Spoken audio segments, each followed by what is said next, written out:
Speaker, in 1995, there was a very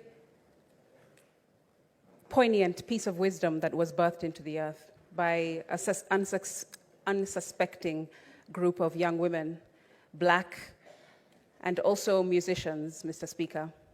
They go by the name of T-Boz, Left Eye, and Chili, also known as TLC. Mr. Speaker, in this piece of wisdom that they gave us, they cautioned society. And they said back in 1995, almost 30 years ago, don't go chasing waterfalls. Please stick to the rivers and the lakes that you're used to. I know that you're gonna have it your way or nothing at all, but I think you're moving too fast.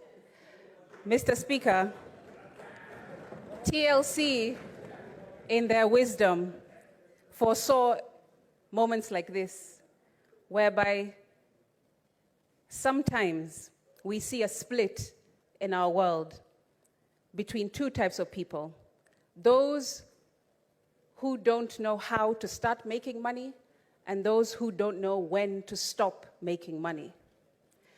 Mr. Speaker, when we saw this case for the first time, I thought first to myself, how can it be that a pot is calling a kettle black?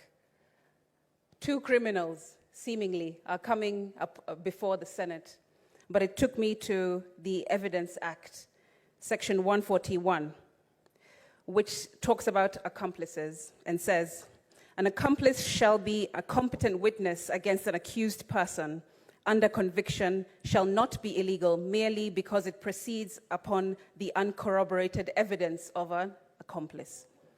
Mr. Speaker, to me, this meant that Dennis and his evidence was credible and can be used against the DG as per the Section 141 of the Evidence Act. However, Mr. Speaker, he can still be prosecuted after this in a separate court on charges of bribery. Mr. Speaker, the reason I lay this before this House is because there are many things that are contrary to each other, many differing opinions, and many issues that Honorable Asige, you have 30 seconds to go.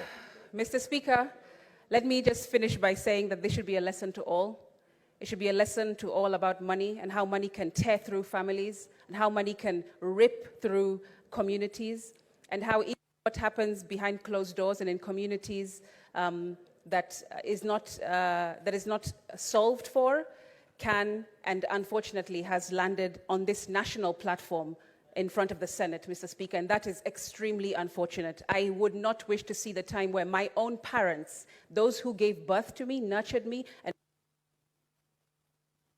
Your time is up, Senator Chrystal. Senator Karungo.